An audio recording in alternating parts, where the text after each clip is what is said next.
Hello and welcome to Lost Love Chronicles. Dear listeners, before we get started, drop a quick hi in the comments and let us know where you're tuning in from. Also, if you have any suggestions for us to make the channel better, please let us know. Now let's start with the story. I'm Braxton, and I own a custom motorcycle restoration shop. We specialize in vintage Harleys and rare European bikes. Think 70s Triumphs, 50s Panheads, machines that leak oil and personality in equal measure. Not exactly a billion-dollar app startup, but it pays the bills and I get to work with my hands instead of dying in a cubicle surrounded by corporate buzzwords and ergonomic lies. Been dating Natalie, 29F, for about 15 months now.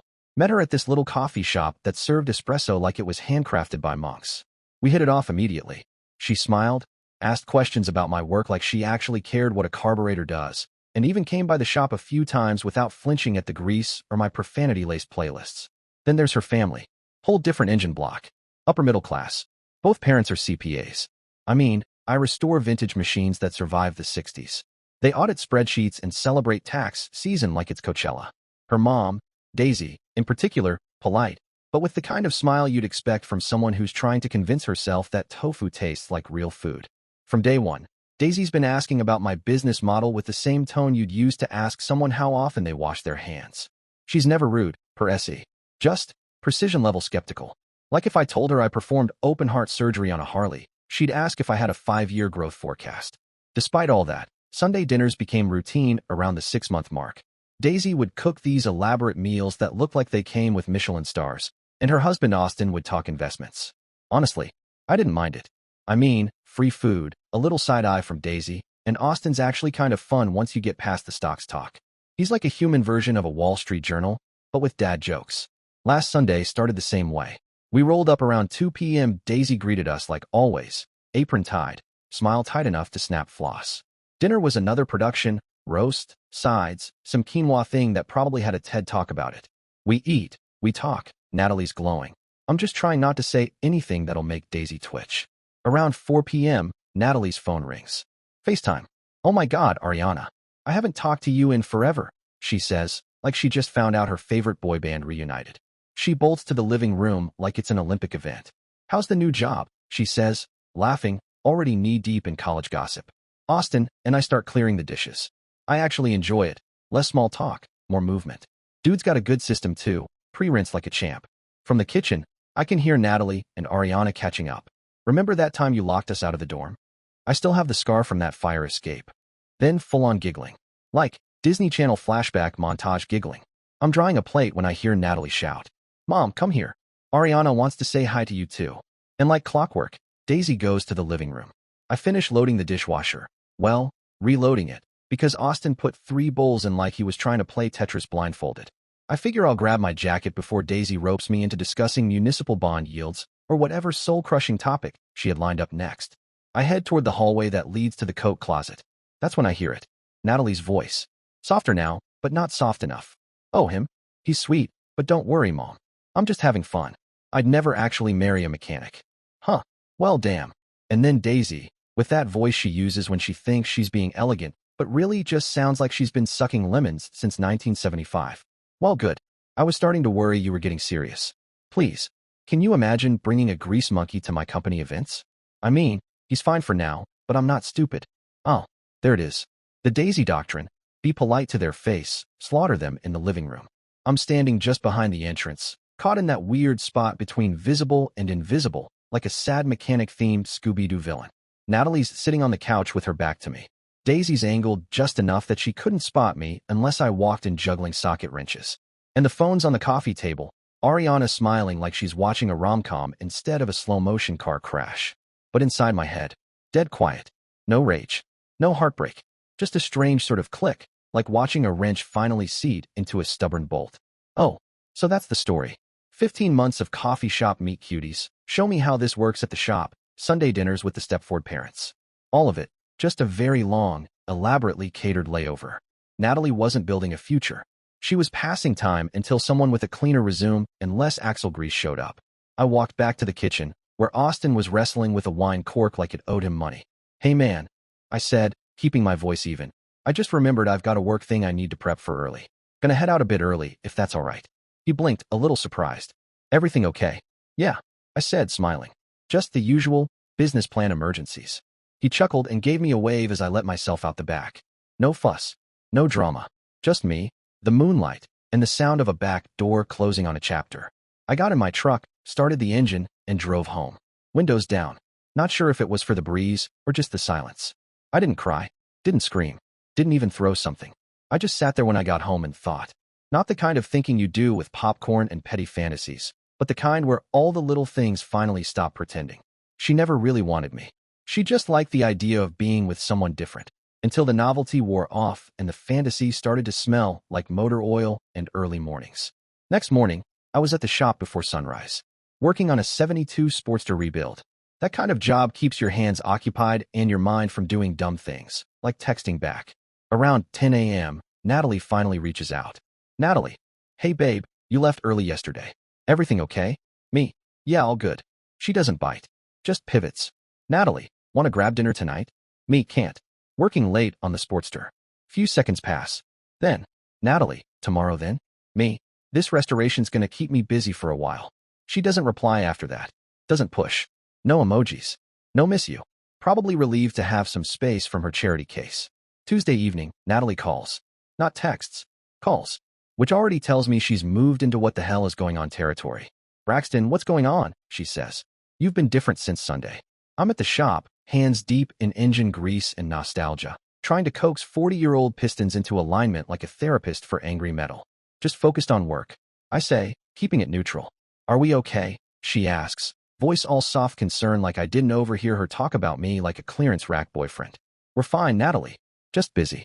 There's a pause, then the kicker. When can I see you? I glance at the disassembled Sportster spread out on my bench like a surgical patient. I'll let you know when this project's done. She hangs up after that, not angry, just confused. Probably wondering when her lovable blue-collar side quest became a real person with boundaries. But I'm not ready to have that conversation yet. First, I need to handle the basics. The practical things. Wednesday, I start quietly removing my stuff from her apartment. Just the essentials. My socket set, multimeter, jumper cables, stuff I brought over during the 15 months of being her personal pit crew. Fixing her car, helping with 2 moves, and once unclogging her garbage disposal with a bent coat hanger and divine patience. That thing growled at me. Thursday, I stopped by the bank and insurance office. Update my emergency contact info. I'd listed Natalie a few months ago after she offered, said it made sense since I don't have family nearby. At the time, it did seem practical. Like keeping an umbrella in your truck even though it barely rains. Turns out, you don't want your umbrella telling strangers you're just a fun mechanic face. Friday morning, my phone rings. Unknown number, local area code. I answer, expecting a parts delivery or someone asking if I still work on Ducatis. Nope. Daisy. Braxton. Honey. She says with the warmth of a crocodile in pearls. Natalie mentioned you two had some kind of disagreement. What happened? Interesting phrasing. Natalie told her we fought, but didn't say what about. Smart. Embarrassment's easier to swallow with a side of vagueness. No disagreement, Daisy. Everything's fine. Well, good. We missed you at dinner Sunday. You're coming this weekend, right? Actually, I say, tightening a bolt just to have something to focus on. I'm going to be tied up with work for the foreseeable future. Pause.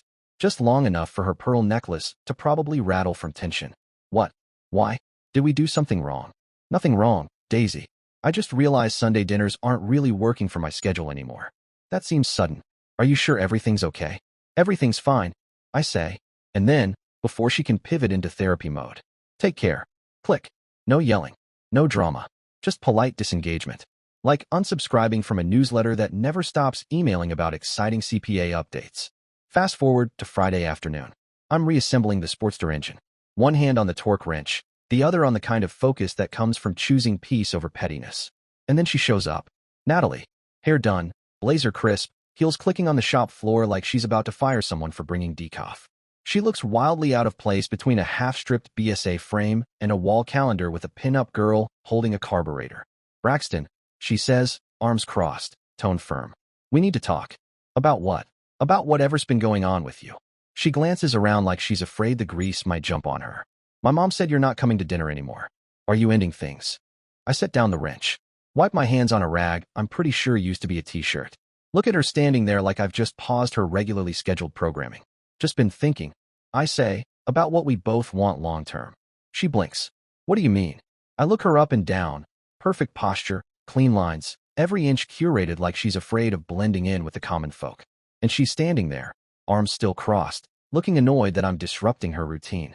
I mean, I say, slowly, deliberately, whether we're actually compatible for the long haul. Natalie's mouth opens like she's about to deny climate change. Of course we are. We've been together over a year. Have we been together? I ask, wiping my hands on the rag. Or have you just been keeping me around temporarily, like a rescue puppy, until something with a pedigree comes along? Her face changes like someone turned off the showroom lighting. Braxton, I don't know what you think you heard. Oh, I know exactly what I heard, Natalie. I say, not even raising my voice. Calm like oil on a cold pan. I heard what you said to your mom on Sunday. She goes pale, like the color just packed a suitcase and left her cheeks. I didn't mean it how it sounded. I lean against the workbench. How did you mean it then? I'm dying to hear the grease monkey to PR translation. She falters. My mom's been on me about our future. I was trying to buy time. By telling her you'd never marry a mechanic? And that I wasn't good enough to show off at her company parties. I raise an eyebrow. Tell me more about this time management strategy. I wasn't thinking clearly, she says, eyes wide, hands clasped like she's pitching a redemption arc. No, Natalie. You were thinking very clearly. That was the problem. You weren't panicking. You weren't caught off guard. You were honest. That's not true. It's completely true. I say, voice flat. And that's fine. You're allowed to want what you want. Fancy events. A clean-cut fiancé with business cards and a skincare routine. Go wild. But I'm not interested in being your temporary entertainment while you shop for upgrades. Braxton, please. We're done. I say, take care of yourself. And just like that, I turn back to my engine work. Chrome, grit, gears, things that actually make sense. She stood there for a bit, unsure whether to fight or flounce. Eventually, she left. Probably offended I didn't beg her to stay. Or hand her a wrench and make it poetic. Saturday? Texts. All day. I'm sorry. I didn't mean it like that. Can we please talk? My phone buzzed more than a loose bolt in a Ducati. I didn't respond. If silence was good enough for her FaceTime honesty hour, it's good enough for me now. Sunday morning, I get a call. Daisy. Because of course I do. Braxton, she starts, her voice suspiciously gentle. What happened? Natalie's been upset all weekend. I'm already bracing for the PR spin. Did she tell you what she said on her FaceTime call? Well, Daisy hesitates. She said you overheard something and misunderstood it. Oh, there it is. The classic, oops, you were standing behind the curtain defense. Daisy, I say, I heard your daughter tell her friend she'd never marry a mechanic. That she wouldn't bring a grease monkey to your company events. There's nothing to misunderstand. Long silence. I can almost hear her purse strings tightening. She was talking about you. I let that sit for a second. She was talking about me to you, Daisy. You were part of the conversation. Another silence. Maybe she's digging through a drawer for plausible deniability. I remember that call now, she says. I thought she was speaking hypothetically. She wasn't. Braxton, I had no idea you heard that. Well, now you do, I say. And now you know why I won't be coming to dinner anymore. We end the call awkwardly. She sounds genuinely surprised. Which tells me Natalie's been busy polishing the narrative. Probably left out the part where she practically held auditions for my replacement while I was doing her oil changes. Then Sunday evening, she shows up. At my apartment. She's standing at the door in this emotional business casual combo. Tailored coat, hair curled just so, eyes slightly red like she's hoping for bonus points. Braxton, please just listen. There's nothing to listen to. I made a mistake, she says, stepping inside like she still has the right. I was just trying to manage my mom's pressure about marriage. No, I say, voice level. You were being honest about your real feelings. No, I wasn't. I love you. I snort, shaking my head. You love having someone convenient who fixes your problems. Your car, your furniture, your guilt. That's not fair. Fair. I raise an eyebrow. You spent 15 months planning to trade up from me and got caught saying it out loud. She starts crying, but I'm past caring. Go find yourself a nice accountant, Natalie. Someone your mom will approve of. And with that, I close the door. No slamming. No dramatic exit. Just a firm end to the subscription. It's been 4 days since then. She's left notes under my door like we're in some Jane Austen reboot, dropped off flowers like I'm allergic to boundaries, and even showed up at the shop again. I told Jake, my one full-time employee, do not let her pass the front office. I don't care if she shows up with cookies, tears, or a handwritten apology on monogram stationery. She stays in the lobby. Jake nodded like he'd just been promoted to security chief, which, in a way, he had. Meanwhile, her friends have taken up the role of emotionally manipulative carrier pigeons. I've been getting messages like, "You're being so cold. Can't believe you're throwing this away. She made one mistake. Look, This wasn't oops, I forgot your birthday or sorry I called your dog ugly. This was a full-blown monologue about how I'm a grease monkey she's tolerating until Prince PowerPoint shows up. And she said it when she thought I couldn't hear her. That's the part they keep skipping. I'm not mad. I'm not heartbroken.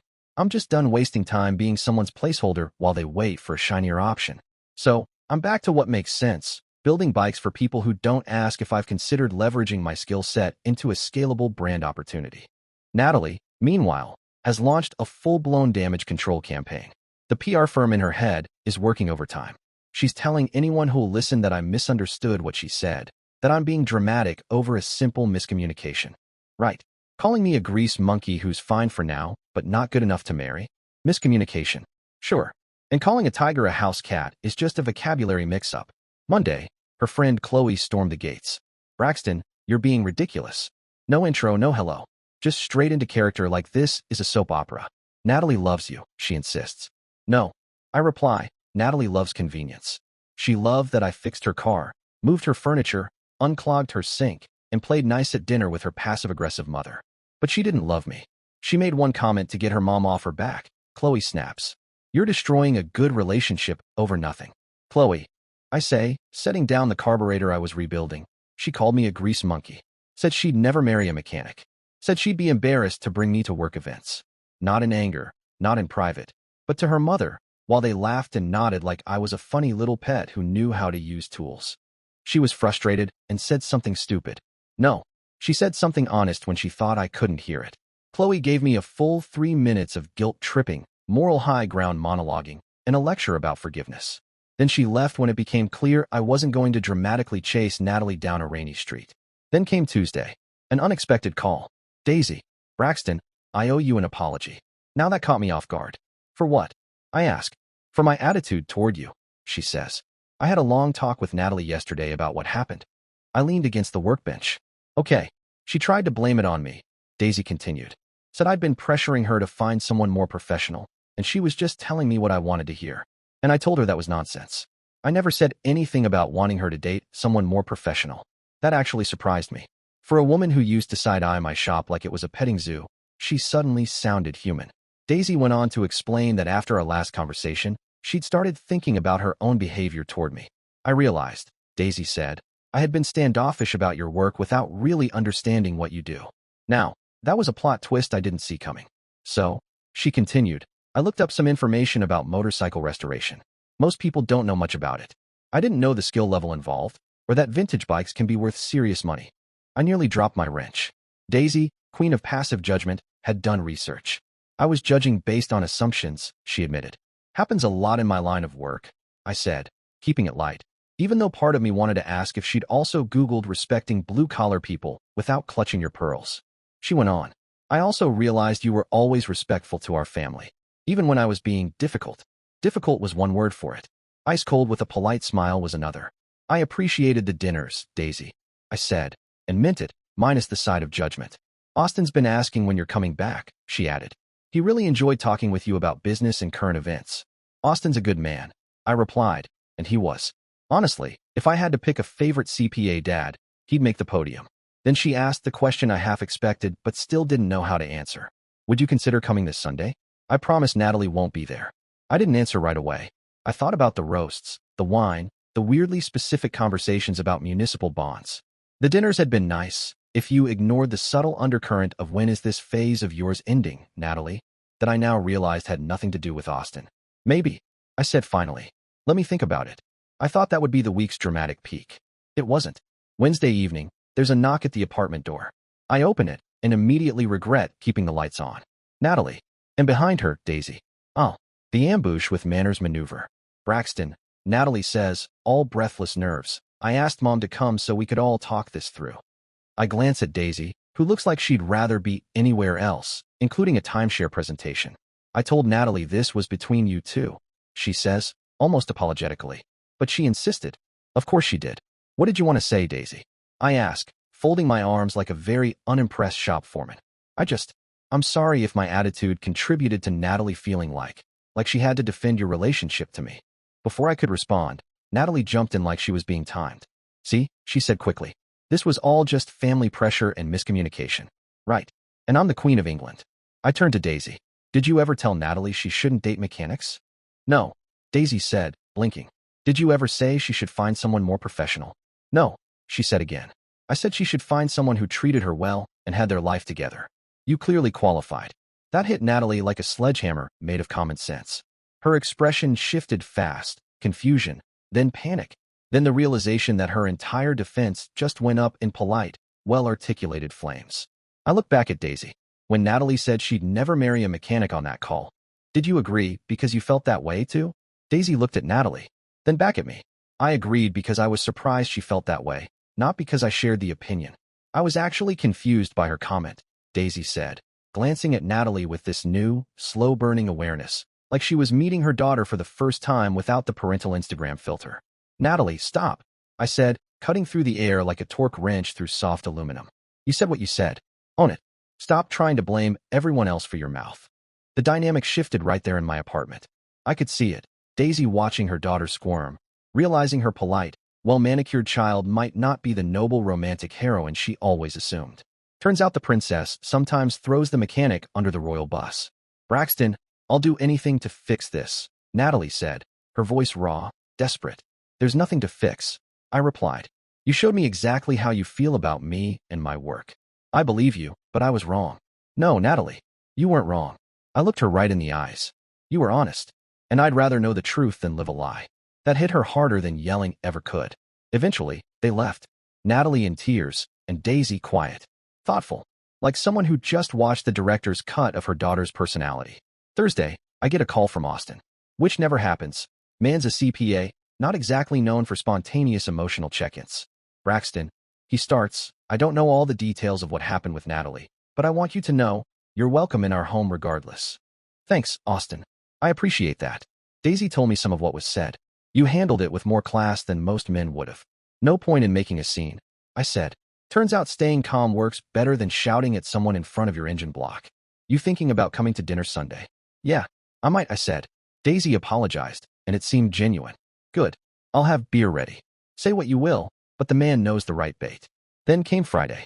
Jake and my other guy, Raul, were both in the shop, working on a '59 Triumph Bonneville rebuild, when the front bell rings. Jake peeks through the office window, eyebrows shooting up so high they practically tap the ceiling fan. He mutters. Boss, you're gonna want to see this. I walk out, and there she is.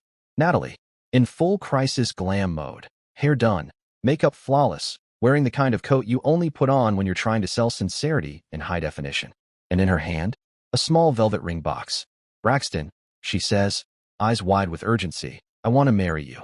Behind me, Jake and Raul both pause mid-socket turn, like a soap opera just kicked off in the shop. Natalie, I sigh. What are you doing? I'm proposing. I blink. You bought yourself an engagement ring. I wanted to show you I'm serious about us. No, you wanted to shock me into forgetting what you actually said. You want to marry me now because you got caught saying you wouldn't. I want to marry you because I love you, and I made a terrible mistake. I looked at her, really looked, standing in my shop with a ring she picked out for herself, trying to undo the most truthful thing she's ever let slip about me.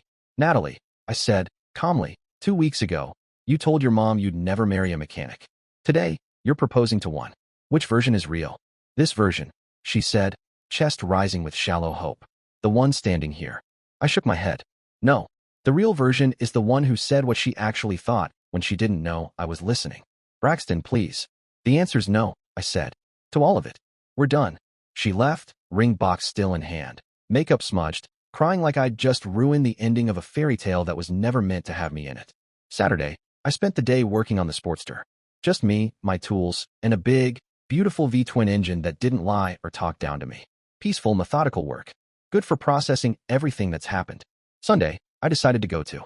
Yeah, I went to dinner at Daisy and Austin's that Sunday. Natalie wasn't there, something Daisy made sure of before even inviting me. She won't be joining us, Braxton, she'd said on the phone. This isn't a trap. Reassuring. Still, I half expected to walk in and see her pop out from behind a curtain holding another ring box or a PowerPoint deck titled, Why I Deserve Redemption, A Journey. But nope. It was just Daisy, Austin, a roast that could make grown men cry, and a night that felt surprisingly normal. We talked about current events, the usual small-town drama, Austin's golf league, and Daisy's book club. And for the first time in months, there was no tension. No side eyes. No passive-aggressive questions about my 5-year plan. It was just dinner, with people who suddenly seemed decent. Right before I left, Daisy pulled me aside near the door, her voice quieter and less guarded than I'd ever heard it. "Braxton, I want you to know how much I respect the way you've handled this situation," she said. "You had every right to be angry or vindictive." I shrugged. "No point in being angry, Daisy. Natalie showed me who she really is. I just believed her. Most people would have tried to embarrass her, or cause a scene, post something, burn something. That's not my style," I said. "Besides, I've got carburetors to rebuild. Therapy and parts in Greece." She smiled, almost sheepishly. "Austin and I have talked about this a lot. We both think you're a decent man, and that you deserved better treatment than what you got." Now, that hit different. Because yeah, I didn't need validation, but getting it after a breakup from the girl's parents, especially those parents, that felt like a stamped receipt from the universe marked yes, Braxton. You were right to walk away. Week 2 brought Natalie's final move. She came to the shop. Again, but this time not with tears or ring boxes. This time, with what she called a business opportunity. "Braxton," she said, marching in with a faux confident tone that belonged in a pitch meeting, "I want to invest in your shop. Help you expand." I stared at her like she just offered to sell me my own tools. "Why would you want to do that?" "Because I believe in your work now," she said. "I understand what you do." I cocked my head. "Natalie, 3 weeks ago, you called my job a grease monkey gig. Now suddenly you're ready to bankroll it." "I researched motorcycle restoration after we broke up," she insisted. "I know it requires real skill." I nodded. "So you Googled the value of the stuff I've been doing in front of you for 15 months? "I'm trying to make things right," she said, with a face like she'd just donated a kidney. "Natalie," I said, gently, "you can't buy respect for my work after spending over a year pretending to have it. You can't apologize with a checkbook." She kept pushing the idea, investments, expansion, building a brand. She even said the word franchise, like she thought I was itching to turn my custom shop into a nationwide chain of Harley-themed strip mall kiosks. After 10 relentless minutes, she finally realized I wasn't interested. And that was that. What's really been satisfying, though? Watching the family dynamics shift. Natalie's been trying to tell extended family that I'm being stubborn and unforgiving over a tiny comment. "You know, just a little he's not marriage material, and I'm ashamed of him," throwaway line. Casual. But Daisy and Austin haven't let it slide. Apparently, at some family gathering, Natalie started her little victim monologue, and Daisy shut it down like a bouncer at capacity. Natalie said what she said, Daisy told them. And she meant it. Braxton has every right to end things with someone who's embarrassed by his career. Austin, even more direct. Guy told his golf buddies that I was a skilled craftsman his daughter never appreciated. Said it like he was announcing the winners of the Masters. Word's gotten around. Natalie's Golden Girl glow has dimmed a bit in their social circle, and mine? Apparently improving. Austin's already referred 2 potential clients to me, guys with vintage bikes and cash who heard I do quality work. And the kicker? That business investment pitch Natalie made? It backfired. Once people found out she offered to invest after the breakup, it made her look desperate, calculated, like she was trying to buy her way back into a relationship she'd publicly dismissed. Meanwhile, the shop's been doing just fine, better than fine, really. We've got a handful of new restoration projects lined up. One of them's a 1969 Triumph Bonneville, an absolute classic. Looks rough now, but once we're done, she's going to purr like a British gentleman in a leather jacket. It's honest work, steady hours, fair pay, and most importantly, clients who actually appreciate craftsmanship. People who don't ask, "But what's your exit strategy?" Like they're trying to drag me onto an episode of Shark Tank. That clarity, that peace, it's been real nice. And yeah, I've started seeing someone new. Met Ariana at a vintage bike show 2 weekends back.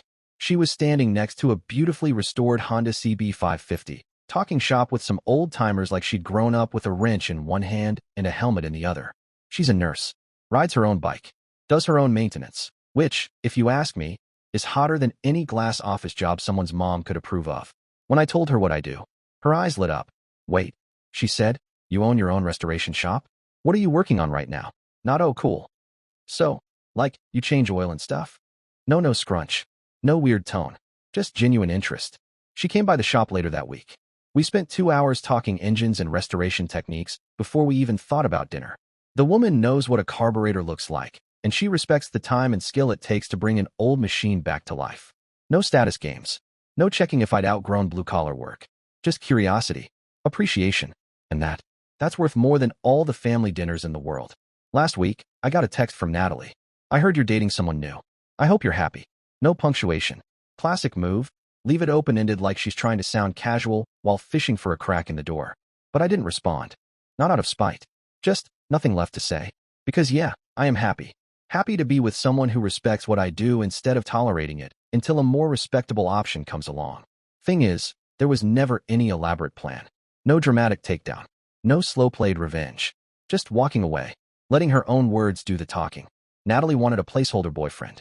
A safe bet to keep around until she found someone her mom could show off at fundraisers. Instead, she lost a solid relationship and, somehow, impressively, managed to damage her standing with her own parents in the process. She thought she was having a private moment, a discreet little chat about her temporary fling with the help. But what she really did, she revealed exactly who she was. Not just to me, to everyone who matters. Daisy still texts now and then, usually just a how's the triumph coming. Or Austin says hi. Austin and I grab coffee every couple weeks and talk business. He even helped me run numbers on a custom pricing model for restorations. Honestly, they've become friends. Independent of Natalie, which was not on my bingo card for the year, but hey, life's funny that way. As for Natalie, she's busy dealing with the consequences of thinking she was smarter than everyone else. Turns out when you talk down about someone behind their back, you reveal a lot more about yourself than about them. I restore vintage motorcycles. For people who appreciate quality and craftsmanship. Always have. Always will. Natalie's opinion never changed that reality. It just proved she was never the right person to be part of my world. Now I'm with someone who gets it, and that makes all the difference. Dear listeners, please share your thoughts in the comments section below and don't forget to like, share, and subscribe.